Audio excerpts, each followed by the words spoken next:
Oke, bismillahirrahmanirrahim. Assalamualaikum warahmatullahi wabarakatuh.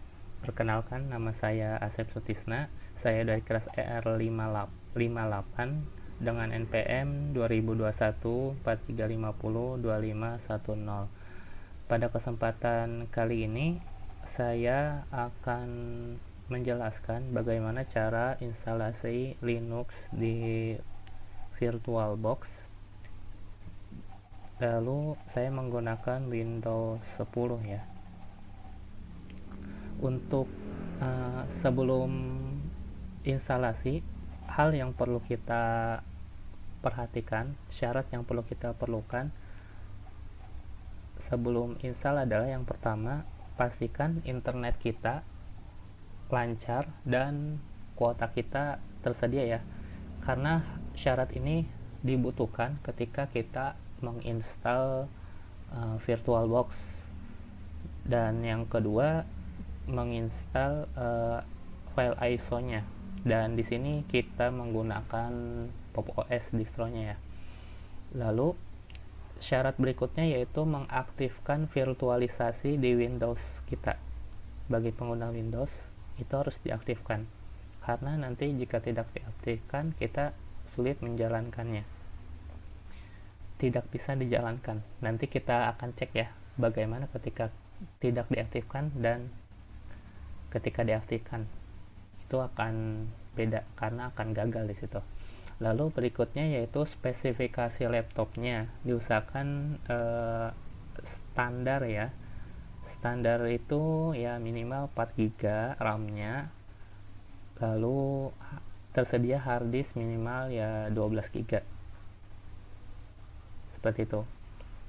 Lalu karena laptop saya mungkin udah masih standar aja, masih terlalu lama ya untuk install ini, sehingga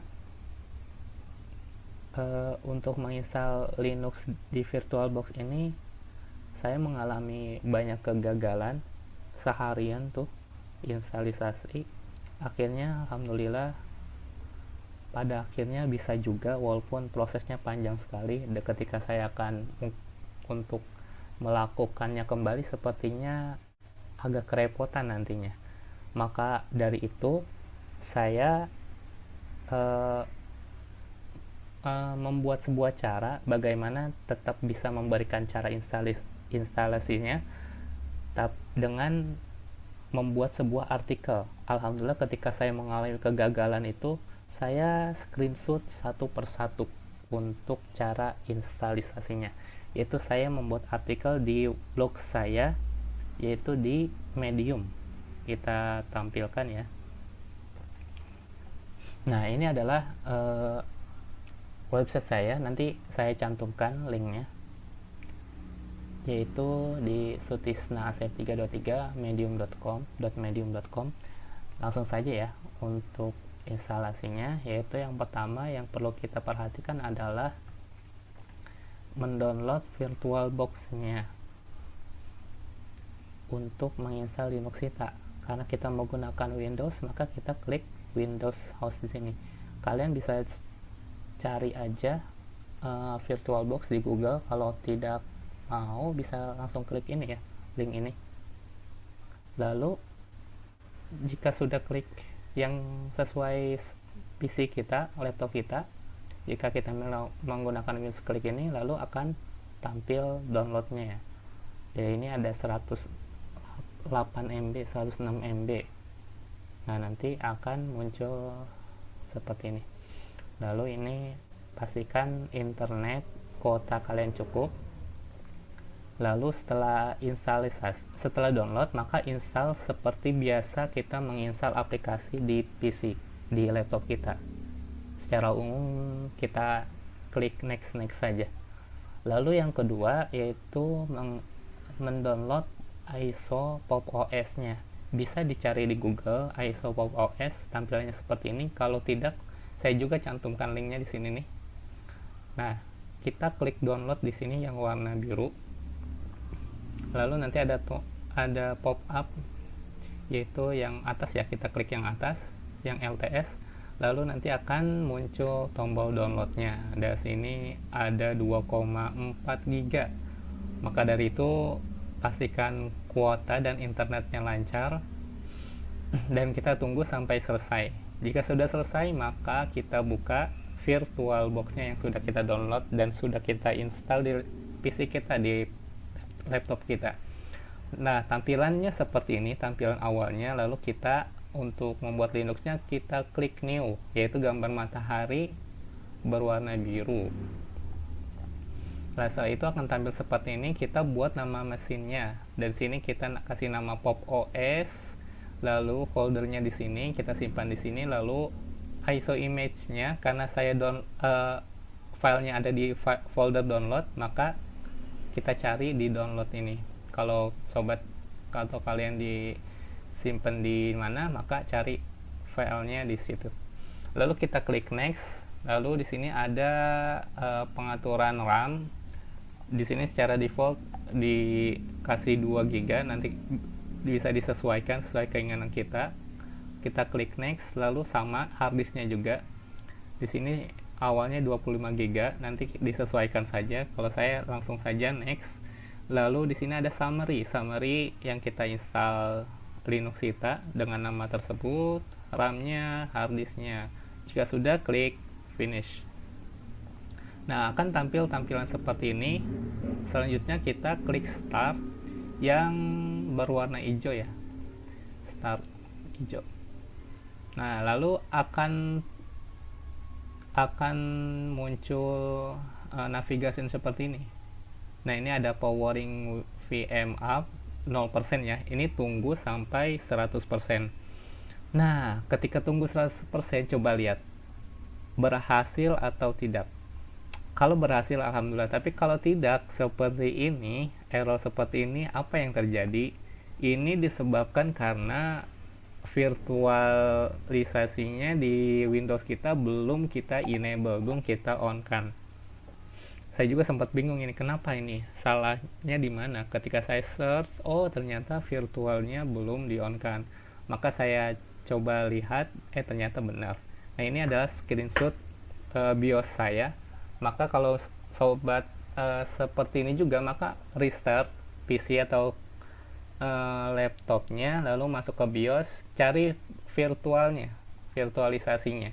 Di sini saya menemukan ini, awalnya disable lalu diubah menjadi enable, lalu save, lalu masuk ke Windows lagi, lalu masuk ke VirtualBox lagi, melakukan hal yang sama, lalu klik start, lalu tunggu dan lihat ketika 100% tampilannya seperti apa.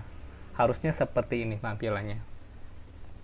Nah, di sini di fase ini kita tunggu prosesnya sampai selesai, dan ini cukup lama juga ya untuk menunggunya. Jadi silakan melakukan hal lain sampai tampilannya seperti ini. Muncul pilih bahasa, kita menggunakan English, lalu United States, kita klik select lagi, lalu untuk keyboard layoutnya kita English sama default ya, kita select, dan ketika di sini kita pilih clean install, kecuali kalau sobat sudah paham apa aja yang perlu diinstal dan ditambah, maka bisa custom. Tapi kalau buat sekarang pemula, kita klik install, clean install, lalu next. Lalu di sini ada seperti ini, tampilan seperti ini, kita klik aja. Lalu ketika sudah diklik ada tombol merah di sini, tulisannya erase and install. Oke, lalu selanjutnya kita buat akun dengan nama terserah. Saya namakan Ases Sutisna, lalu username-nya sama Ases Sutisna. Lalu kita buat password akun kita. Jangan sampai lupa ya. Silakan dibuat yang sesuai yang kita ingat. Lalu di sini ada pilihan disuruh untuk menenkripsi drive kita. Kita samakan saja password enkripsi drive-nya dengan password akun kita, yaitu dengan menceklis kolom ini. Lalu kita klik enkripsi. Lalu di sini prosesnya cukup panjang juga, sama ya, sampai selesai. Di sini saya mengalami beberapa kali, bahkan paling banyak mengalami kegagalan di sini. Jadi eh, diusahakan PC, laptop kalian speknya itu di atas gitu, di atas standar, karena kalau di bawah akan terjadi seperti laptop saya, maka akan lama sekali instalasinya. Saya tunjukkan contoh errornya ada di paling bawah ya. Nah, seperti ini nih. Error could not install gitu. Jadi terus aja kalian kalau gitu try installing again, terus akhirnya pada akhirnya saya bisa juga, walaupun prosesnya lama banget dan agak kesulitan di situ. Nah, ketika sudah selesai maka akan tampil seperti ini. Ketika proses ini sudah selesai, tampil seperti ini. Maka kita restart device ya. Lalu akan ketika di restart, lalu akan tampil enkripsi drive ini. Karena kita sama passwordnya seperti password akun, maka kita masukkan aja passwordnya, lalu pilih akun kita, dan masukkan passwordnya lagi. Nah, setelah itu ada setting-setting desktop di Linux kita terserah sesuai keinginan kita, kesukaan kita. Adapun saya di sini pilih yang paling kanan, klik next, lalu ini biarkan aja, klik next. Lalu di sini ada fitur launcher dari PopOS, jadi bisa search ya, ketika klik desktop akan tampil gitu. Kita klik next aja, lalu ada fitur gesture for easier navigation, kita klik next aja, lalu di sini kita pilih mau yang like atau dark. Saya pilih dark aja, lalu kita klik next, dan ini next lagi. Lalu untuk waktunya, zona waktunya, karena kita di Jakarta di Indonesia, kita ketikan Bangkok Thailand, lalu klik next. Lalu untuk akunnya saya skip dulu aja, kalau mau diisi silahkan, tapi saat ini kita skip dulu. Lalu setelah sini berarti sudah selesai all done.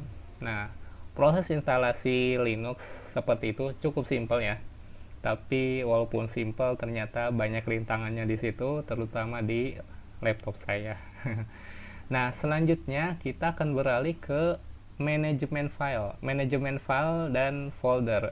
Alhamdulillah saya juga buat artikelnya untuk mempermudah diri saya juga khususnya.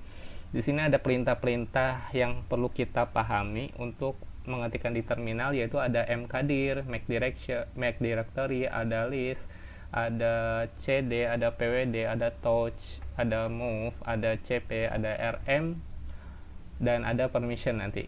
Untuk lebih untuk mempersingkat waktu, kita lanjut saja, langsung kita praktek ya. Oke, kita beralih lagi di Linux kita. Oke, kita ada di Linux. Kita tunggu ya. Oke.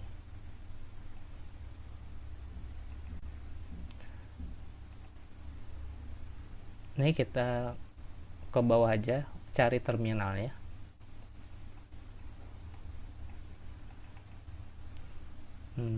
Sebentar. Terminal.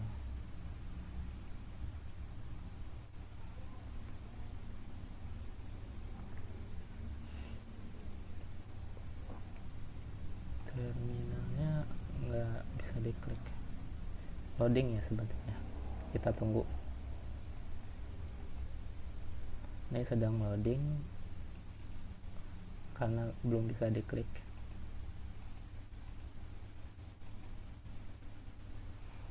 Oke, tunggu sebentar ya.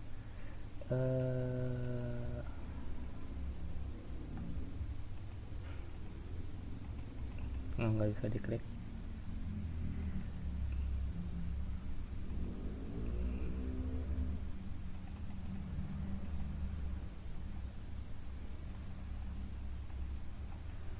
Nggak bisa diklik ininya.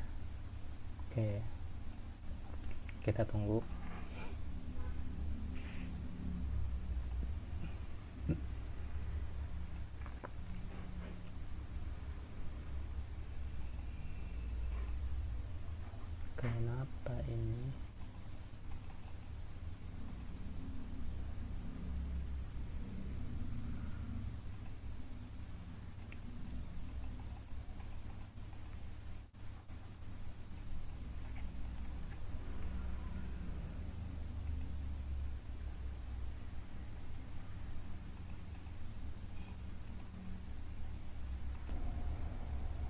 Oke, bismillah, alhamdulillah.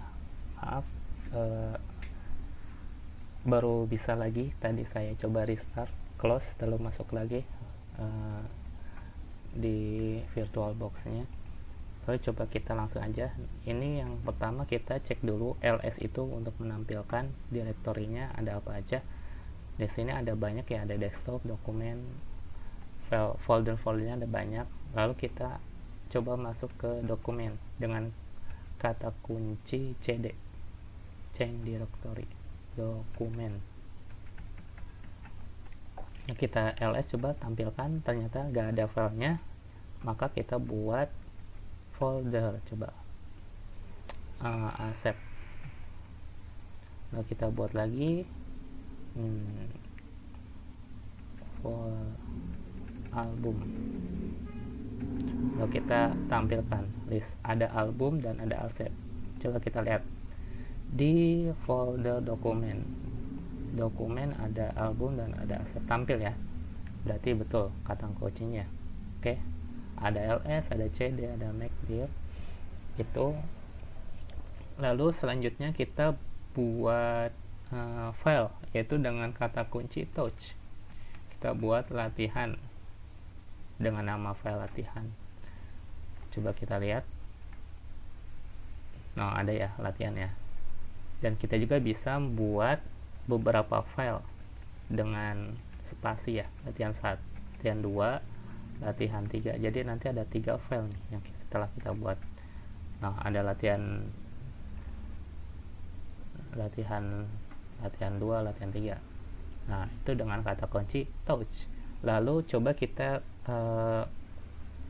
rename ya, yaitu dengan mv, kata kunci mv.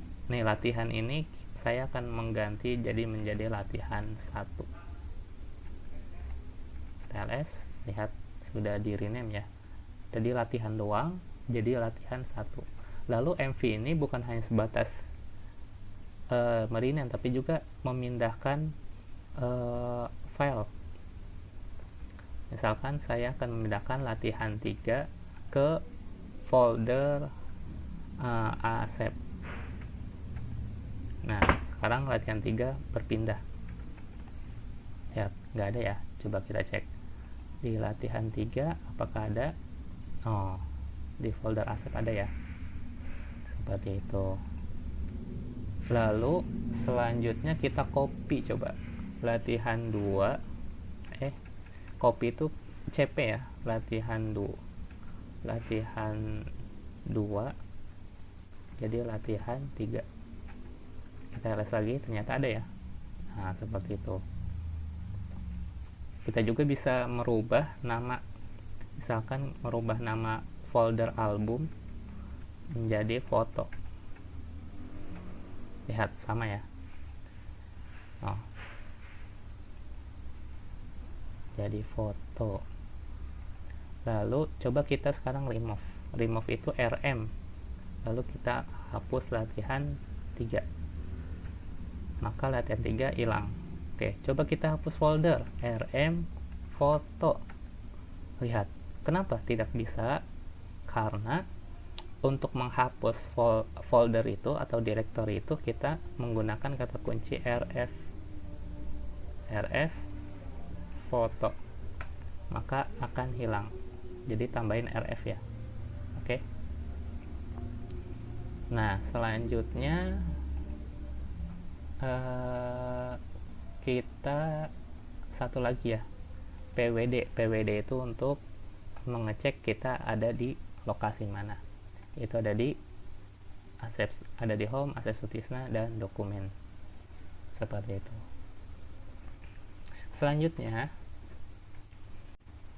Selanjutnya kita akan belajar tentang permission. Ini juga sudah sedikit saya buat, yaitu di sini di bawahnya, bisa dilihat ya, ada di bawah. Nah, jadi permission itu ada tiga atribut, yaitu atribut pertama itu ada user, ada yang kedua group ada, lalu yang ketiga ada other.